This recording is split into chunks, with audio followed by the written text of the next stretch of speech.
हिमाचल प्रदेश के हर गांव शहर की ताजा तरीन खबरों के लिए जुड़िए टुडे हिमाचल के साथ। यूट्यूब पर सब्सक्राइब कीजिए, टुडे हिमाचल चैनल को फेसबुक पर फॉलो कीजिए और पल पल की खबरों के लिए सर्च कीजिए www.todayhimachal.com। आपका विश्वास हमारी पहचान।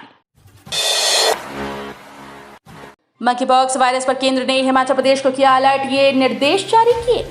विश्व के कई देशों में फैले मंकीपॉक्स वायरस के संबंध में केंद्र सरकार ने हिमाचल प्रदेश को अलर्ट जारी कर दिया है। केंद्र ने स्पष्ट किया है कि प्रदेश में अगर किसी में भी मंकीपॉक्स के लक्षण दिखाई देते हैं तो इसकी सूचना तुरंत दें और इलाज शुरू करें। उन लोगों पर भी नजर रखी जाए जो मंकीपॉक्स से संक्रमित देशों से यात्रा कर आए हैं। अब हिमाचल राज्य स्वास्थ्य विभाग ने भी ये निर्देश सभी सीएमओ को भेज दिए और सतर्कता बरतने को कहा है।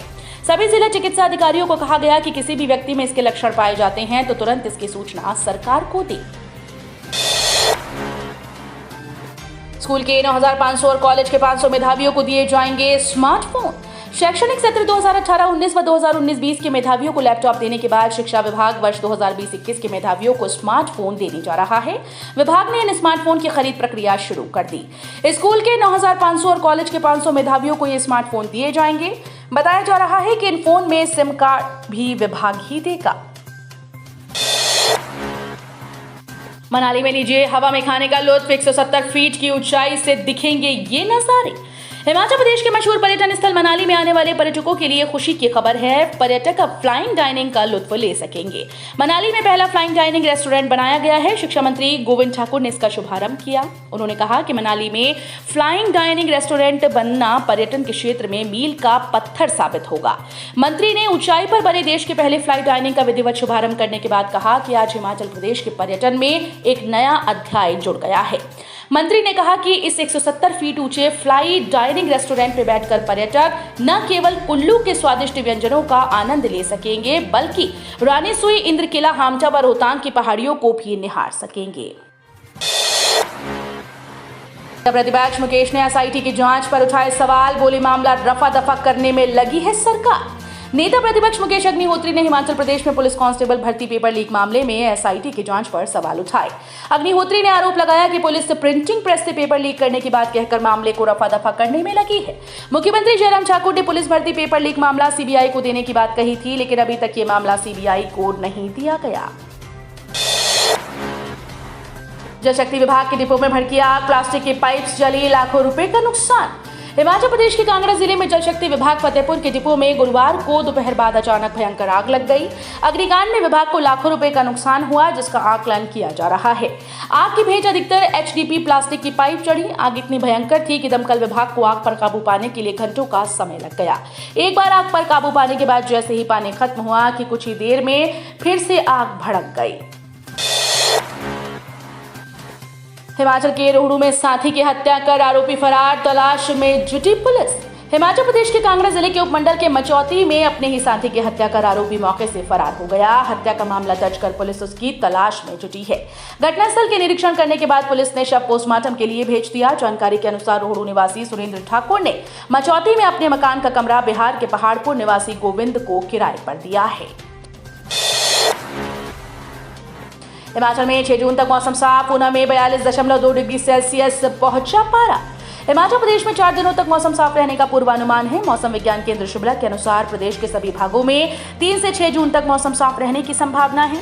ऐसे में तापमान में और बढ़ोतरी की संभावना है। विशेषकर प्रदेश के निचले व मैदानी जिलों में गर्मी लोगों को परेशान कर सकती है।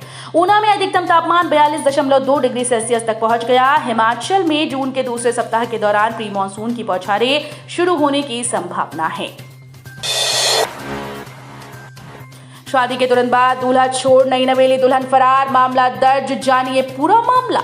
विवाह के नाम पर लाखों की ठगी करने वाले अंतर्राज्यीय गिरोह सक्रिय है। ऐसा ही एक मामला हिमाचल प्रदेश के पुलिस थाना पावटा साहिब में पहुंचा।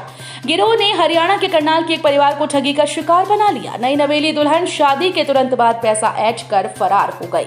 मामला बीते माह का है। पीड़ित परिवार ने अब शिकायत पुलिस थाने में दर्ज करवाई। करनाल के गांधीनगर 215/5 निवासी ओम प्रकाश पुत्र मुलख राज ने पुलिस को सौंपी शिकायत में कहा कि वो अपने छोटे बेटे कमल की शादी के लिए लड़की की तलाश में थे। कुछ दिन पहले करनाल की एक व्यक्ति ने रेखा नामक महिला का मोबाइल दिया। कहा कि महिला उत्तराखंड के विकास नगर के एटन बाग की रहने वाली है। कैलाश चौधरी बोले, कृषि विज्ञान केंद्र अपनी भूमि पर बनाएंगे प्राकृतिक खेती के मॉडल। देश भर के कृषि विज्ञान केंद्रों को अपनी भूमि पर प्राकृतिक खेती के मॉडल तैयार करने होंगे। इसके लिए केंद्रों को शुरुआत में 20% भूमि पर प्राकृतिक खेती करनी होगी। केंद्र सरकार ने इसके लिए निर्देश जारी कर दिए हैं। केंद्रीय कृषि और किसान कल्याण राज्य मंत्री कैलाश चौधरी ने नौणी विश्वविद्यालय में सेमिनार में ये जानकारी दी। चंडीगढ़ में दूसरे राज्यों के वाहनों पर लगेगा कंजेशन टैक्स, जानिए क्यों लगाया जा रहा है। रोजाना 2 लाख गाड़ियां आती हैं शहर। चंडीगढ़ में प्रवेश करने वाले बाहरी राज्यों के वाहनों की मुश्किलें बढ़ने वाली हैं। वाहनों को अगले कुछ दिनों बाद सीधा प्रवेश नहीं मिलेगा, बल्कि हिमाचल प्रदेश और दिल्ली की तर्ज पर पहले कंजेशन टैक्स की पर्ची कटवानी होगी, उसके बाद चंडीगढ़ में प्रवेश मिल जाएगा।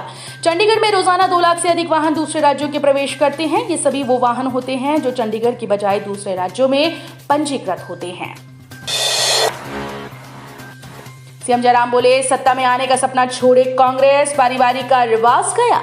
मुख्यमंत्री जयराम ठाकुर ने कहा कि मौजूदा हालात में कांग्रेस को सत्ता में आने का सपना छोड़ देना चाहिए, क्योंकि प्रदेश में बारी बारी का रिवाज खत्म हो गया। अन्य राज्यों की तर्ज पर इस बार हिमाचल प्रदेश में भी भाजपा रिपीट करेगी। मुख्यमंत्री जयराम ठाकुर गुरुवार को नूरपुर विधानसभा क्षेत्र में करोड़ों रुपए की विकास परियोजनाओं के लोकार्पण और शिलान्यास करने के बाद जनसभा को संबोधित कर रहे थे। विधानसभा चुनाव में जिताऊ प्रत्याशी उतारेगी कांग्रेस, बैठक में लिया फैसला।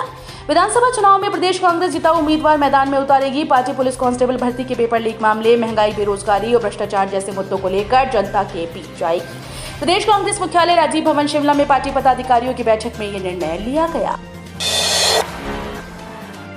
कोरोना योद्धाओं का अभिनंदन करेंगे सभी मोर्चे, घर घर चलाएंगे संपर्क अभियान। भाजपा प्रदेश अध्यक्ष सुरेश कश्यप ने कहा कि पार्टी ने 8 साल सेवा, सुशासन और गरीब कल्याण कार्यक्रम की शुरुआत कर दी। केंद्र सरकार के 8 साल पूरे होने का भाजपा जश्न मनाएगी। इसका रोड मैप तैयार किया गया है। एसटी मोर्चा, जनजाति कल्याण, जनजातीय उत्थान और इसी तरह अन्य मोर्चा भी हिमाचल में अपने कार्यक्रम चला रहे हैं। वे कोरोना योद्धाओं का अभिनंदन करेंगे। 15 जून तक घर घर संपर्क अभियान चलाकर सरकारी योजनाओं के लाभार्थियों से जुड़ाव को बढ़ावा देंगे। इंजीनियरिंग के साथ योग सीखेंगे प्रशिक्षु, संविधान भी पढ़ेंगे। सूबे के बहुतकनीकी संस्थानों के प्रशिक्षु अब इंजीनियरिंग की पढ़ाई के साथ साथ योग की क्रियाएं भी सीखेंगे। इसके अलावा वे संस्थानों में ही अपना व्यक्तित्व निखारने और सामान्य ज्ञान की जानकारी हासिल करने के लिए भारतीय संविधान के बारे में भी पढ़ेंगे। वीर सपूतों के बलिदान से समाज के प्रत्येक वर्ग को मिलती है प्रेरणा। समय किस तेजी से गुजर जाता है पता ही नहीं चलता, परंतु कुछ महापुरुष ऐसे होते हैं जिनकी यादों को भुलाया नहीं जा सकता। महाराणा प्रताप ऐसे महापुरुष हुए जिनका समाज के प्रति विशेष योगदान रहा। महाराणा प्रताप का हालांकि जीवन संघर्षपूर्ण रहा, परंतु उसके बावजूद भी मुगलों के दमन चक्र के सामने उन्होंने घुटने नहीं टेके। नगरोटा बगवा उपमंडल के अंतर्गत पंचायत पछियार में महाराणा प्रताप की 483वीं जयंती समारोह के मौके पर मुख्यमंत्री जयराम ठाकुर बतौर मुख्य अतिथि उपस्थित रहे। तो वाहनों की भिड़ंत में 7 लोग जख्मी। नूरपुर थाने के तहत राष्ट्रीय राजमार्ग 154 पर 24 मील में सड़क हादसे में 2 वाहनों की भिड़ंत में 7 लोग घायल हो गए। घायलों में एक बच्चे की हालत नाजुक बताई जा रही है। तो ये थे हिमाचल प्रदेश से जुड़े हुए आज के ताजा तरीन समाचार। उम्मीद करते हैं आपको जरूर पसंद आए होंगे। थोड़े से भी पसंद आए हो तो चैनल को सब्सक्राइब और वीडियो को लाइक करना बिल्कुल ना भूलें।